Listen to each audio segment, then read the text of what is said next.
In the headlines, security operatives in Niger State neutralize 100 bandits, repel attack on police station. Pensioners in Edo protest non-payment of monthly pension. APC crisis takes new dimension, party NEC meeting cancelled.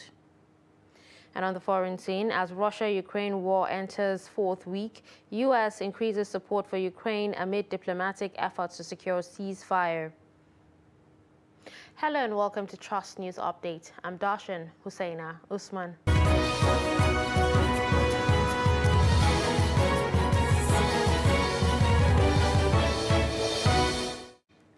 Now the news in detail.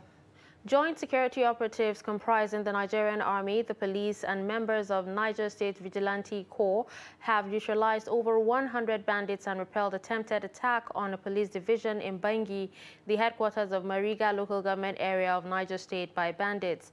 The Chief Press Secretary to Niger State Governor Abubakar Bello, Mary Berje, confirmed the attack.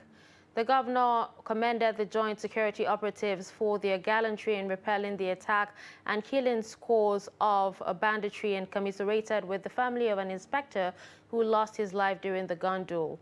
The State Commissioner for Local Government, Chieftaincy Affairs and Internal Security, Emmanuel Umar, said over 100 bandits were neutralized while 50 motorcycles were recovered during the operation. Police in Ogun State say they have arrested two members of a kidnap syndicate, Jato Abu Bello and Muhammad Suleiman, over their roles in a series of kidnap cases in recent times. According to police spokesman in Ogun State, DSP Abimbola Oyeyemi, the suspects are arrested following a painstaking intelligence-based investigation. They were responsible for about 4 series of kidnap cases. They kidnapped somebody on the 17th of February at somewhere in Abeokuta here.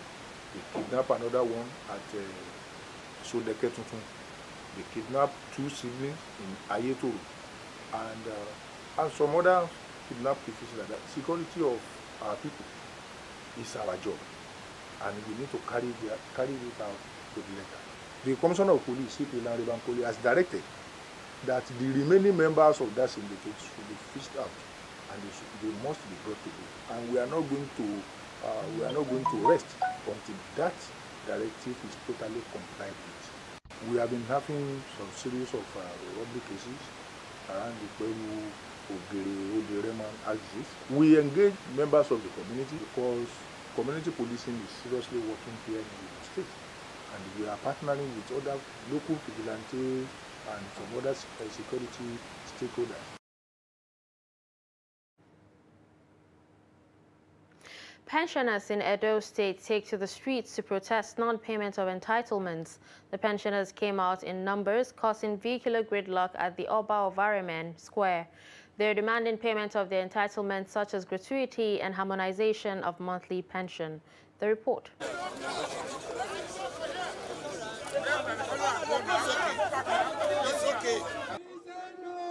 I can make mention of somebody on level 3. On level 3. I say on level 3, where they receive 28,000 some hundred. I retired 2000 on level 7. I'm still on 9 something. How to laugh is that? The governor graciously set up money that they should use in paying accumulation of local government pension arrears. Pension arrears means until you are placed on pension, the month that they didn't place you is the arrears. They started payment 1982. They group us in batches, batch 1, batch 2, batch 3, batch 4, batch 5, batch 6, and put estimated of 300 and something thousand, 300 and something million, 300 and something to be paid. Among all these badges, there's no one single badge that was cleared. Half of the badges, badge 1, 3/4 was not paid. Badge 2, they did not pay. Badge 2 that are supposed to belong to, they did not pay. Badge 3, the same thing. Badge 4, the same thing. All what we are saying. And we are hearing that they said there's no money. If government put 1.something billion that they should use in paying pension area for local government, where has the money gone to? Trying in regards to the monthly, which is very good. you adopted a particular formula. Federal Capital Territory Administration has commenced demolition of illegal structures at Utako Village and parts of Gwarimpa waterway areas. Director Development Control, Mukhtar Galadima, had on Tuesday in Abuja during a sensitization exercise said the department is committed to the restoration of original design of the Abuja master plan by getting rid of illegal structures capable of defacing the nation's capital. The Utako area recently marked for demolition is expected to be handed over to the Nigerian police to build its police station. Trust TV's Aisha Salihu has details. This is the Utako District Village Market, where some residents and business owners have some structures here. But apparently right now, there's a demolition exercise being carried out by the Federal Capital Territory Administration. People here have confided in us. They told us that although they have been informed earlier to move out their structure and relocate, as this land belongs to the police. But unfortunately, some of them were unable to move their businesses and move the structures. But now they are experiencing a full-blown demolition exercise being carried out by the FCT administration. And we're here to hear from them and know the plight of the people. Onlookers watch as structures are being demolished by the authorities. Business owners assist in moving parts of their property as they lament the short notice of relocation given. After 3 days, police went here and told us it's their property, they are come and remove it. But they don't give us any time to say, well, I should remove our car. It's only 2 days. Because it's a house here, it's our children is here, then it's our business place is here. But all today, this early morning, they are come and demolish our property. Others say they had been notified with compensation given to the indigenes of the region while lamenting the effect of the demolition on their lives. Actually, some months before now, they came to notify us that we should leave this place that is a police land. So they even demolished 4 months back. So I think a day before yesterday, they came here again to notify us, and yesterday also, they said we should leave here. It's a police property. So today, all of a sudden, we just saw them. They came and they started the demolition. Actually, I heard that the government compensates the Gwaris, that is the indigenes. But you know, we are marketers, so we don't have any right to that. I heard that the government paid the indigenes. I feel so bad because here in this market, God really bless people here.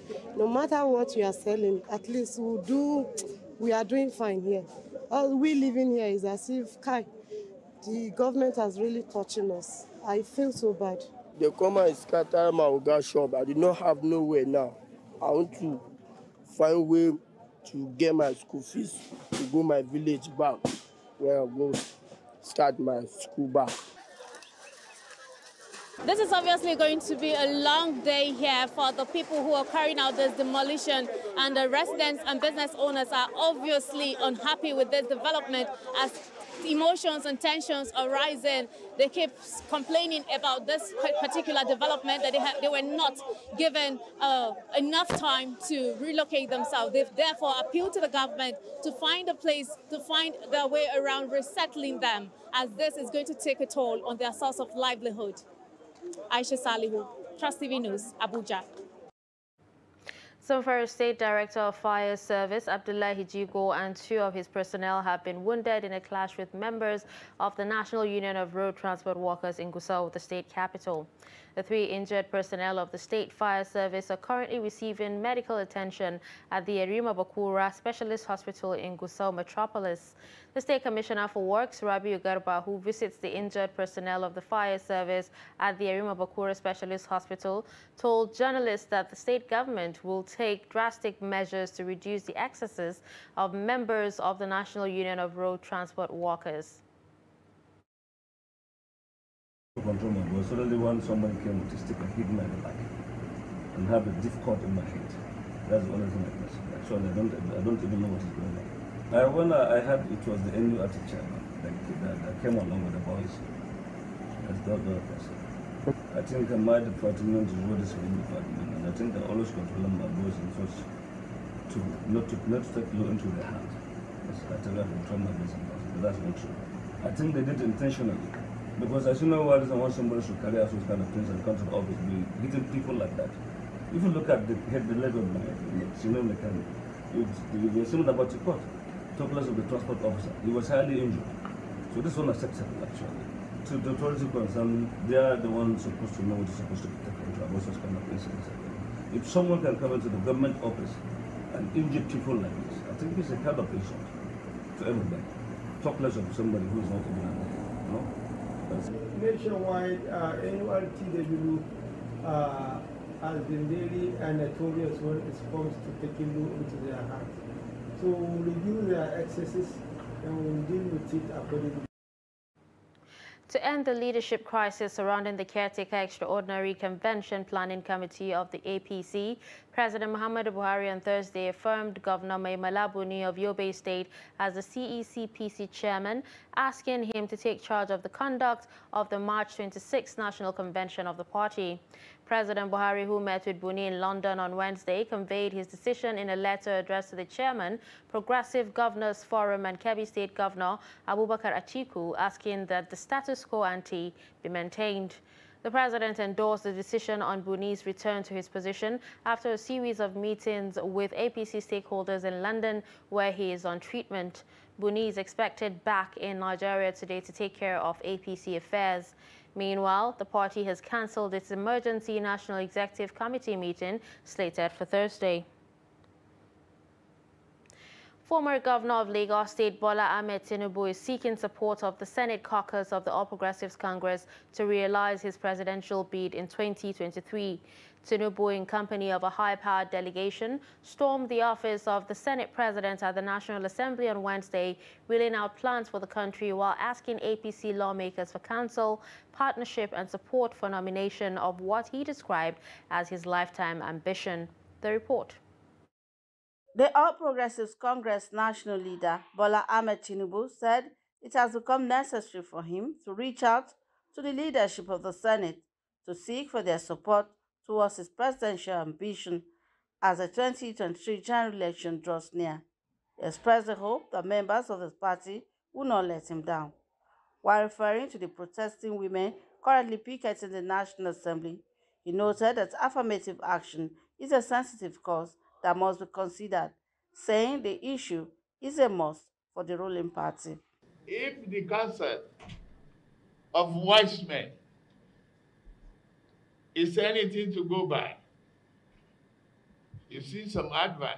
If you want to go fast, do it alone.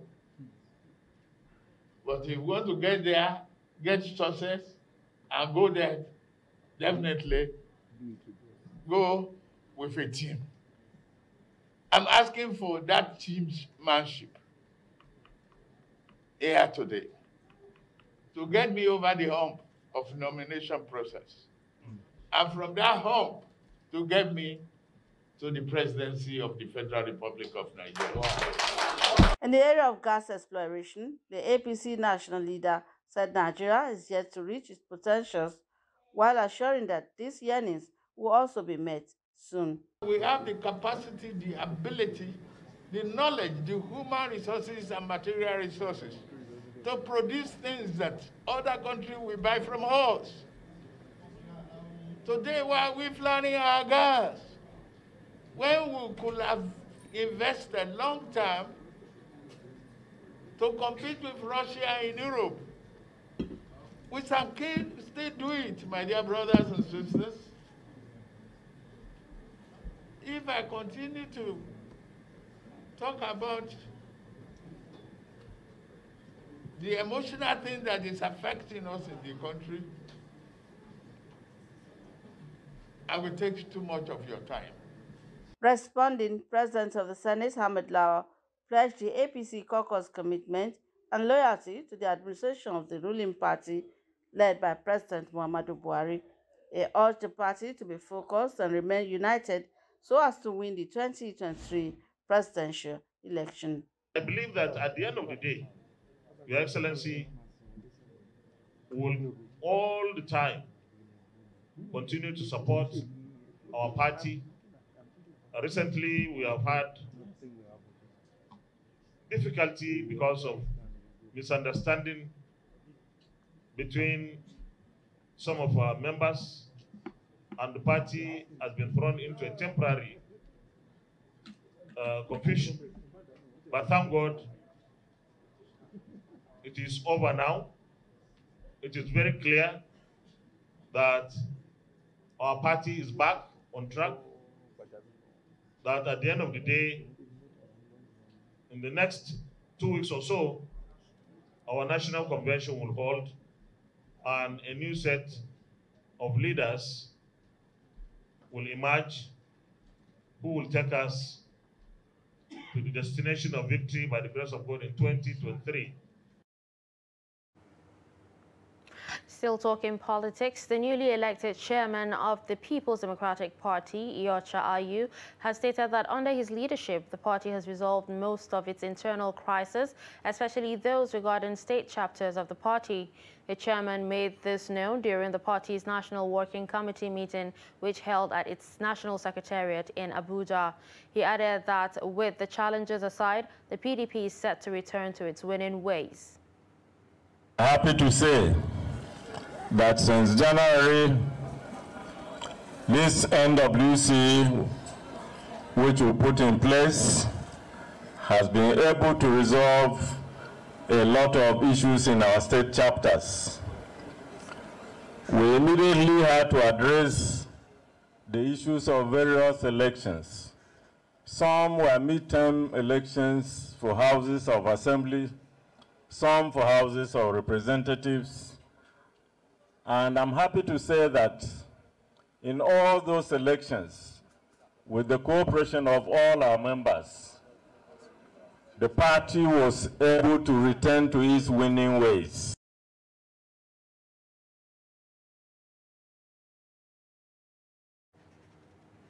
Newly sworn-in Governor of Anambra State, Charles Soludo, has assured residents that he's ready to deliver on his campaign promises, saying that the state would win under his watch. Soludo gave the assurance shortly after taking his oath of office on Thursday. You're still watching Trust News Update. Coming up after the break. Local rice millers take over production. Do stay with us. This is Trust TV, documenting the Nigerian story.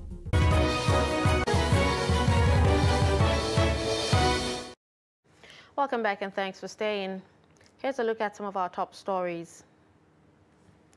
You heard that joint security operatives have neutralized over 100 bandits and repelled attempted attack on a police division in Bangi, Mariga local government area of Niger State. You also heard that pensioners in Edo State take to the streets to protest non-payment of entitlements. To more news, the carcass of the lion killed in Konduga has been shared by hunters and community members involved in killing the animal. Director of Wildlife in Borno State Ministry of Environment, Ayuba Peter, said 2 of the hunters wounded by the lion are receiving treatment at Maiduguri Specialist Hospital. The report. A farmer in Konduga town first sighted the lion in his farm and reported same to the local authority. In no time, hunters were mobilized to engage the lion. Eventually, they succeeded in killing the lion, although 2 among the hunters are critically wounded. Ayuba Peter told Trust TV that the carcass has been shared by the hunters. On Sunday, we received a report from the chairman, Konduga local government, that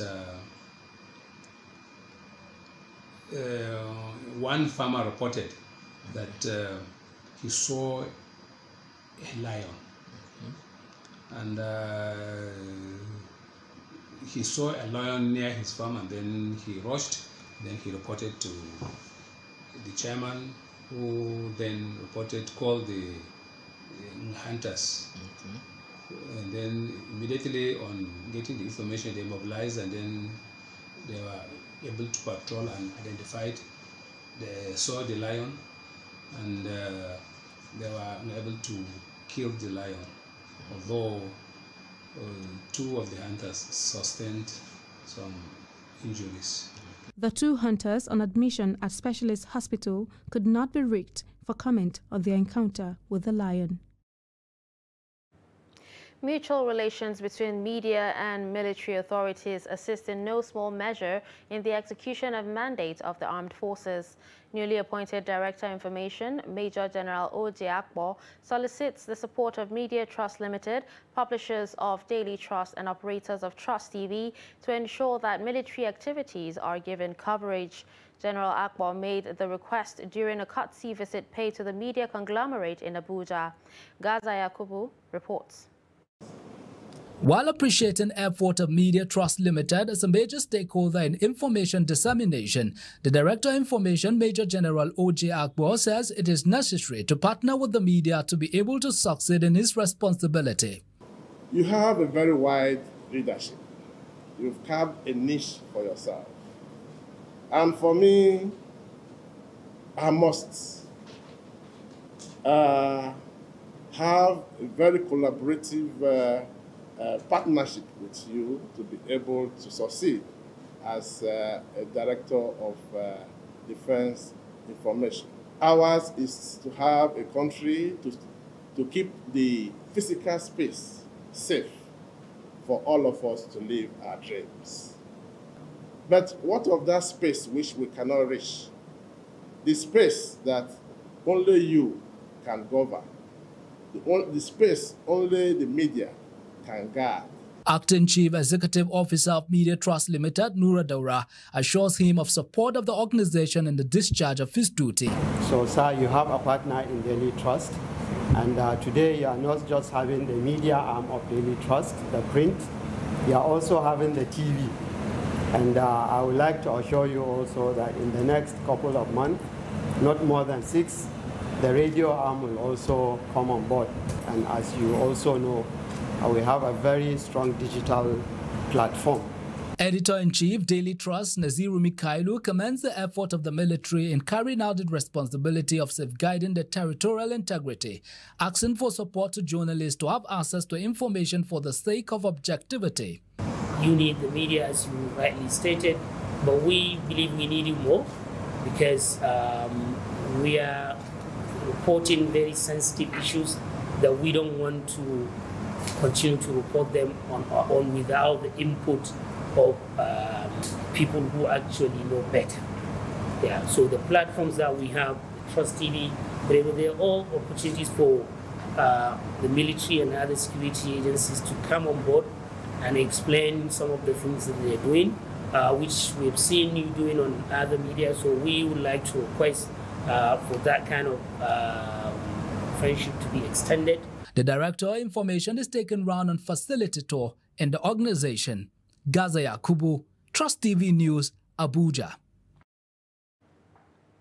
Moving to agriculture, rice farming employs many people in Kura local government area of Kano State. Roadside markets attract rice merchants and consumers from all over the country on a daily basis. In this two-part series of Trust TV special coverage on Kura, correspondent Idris Jibrin reports on how local processing of rice in Kura engage residents and provides them with what they eat and sell. Let's take a look. For the people in Kura local government area of Kano State, rice farming across all year round is not only a pride, but their way of life, and by extension, their largest means of livelihood.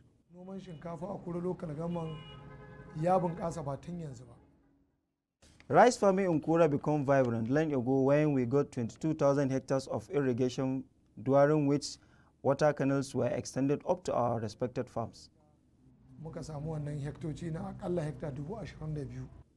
Throughout the year, the people of Kura are always busy, be it at the farms for cultivation, local factory for processing, or at these roadside markets to sell. We used to come here to do our businesses in order to help our parents, relatives, among others.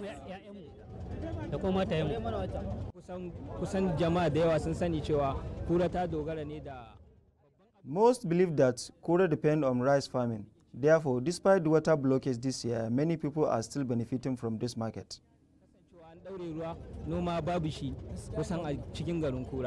Although today is not the usual Friday's weekly market day in Kura, with little or no difference, this market is the largest trading center here, and the rice is equally locally produced here. This market contributes a lot of bringing so much jobs for the broads, that is for the new growth and youth. And actually we have developed enough because people from the various villages, they used to come bring the rice to this area and sell it, and because of that, being that it will help the peoples to have so much job at the area. Jamilu Sani runs a local rice processing mill with 2 machines and few help. This young man is managing to keep body and souls together. Every day, I used to process 100 bags of rice paddy to produce 50 bags of rice. At times, we can sell all of it in this market. The problem of electricity supply, inadequate local processing machineries, and high cost of transportation are few amongst the major challenges threatening the rice farmers and local processors in Kura. Idris Jubrin, Trust TV News, Kano. And finally, on the foreign scene, Ukraine says Russia attacked a theater and a pool facility in Mariupol, where hundreds of civilians were sheltering. Moscow denies the claim. U.S. President Joe Biden has called his Russian counterpart, Vladimir Putin, a war criminal and announced an additional $800 million in security assistance to Ukraine. Meanwhile, Ukraine's President Vladimir Zelensky, addressing the United States Congress, repeated calls for a no-fly zone. Putin says Moscow will achieve its goal in Ukraine as Kremlin slams Biden's comments about the Russian president as unacceptable. Turkey's foreign minister is set to visit Ukraine after talks in Russia to push for a ceasefire. More than 3 million Ukrainians have been forced to flee the country, while 2 million others are internally displaced, according to the United Nations. We've come to the end of Trust News Update. Don't forget to follow us across all our social media platforms. I'm Darshan Hussaina Usman. Thanks for watching.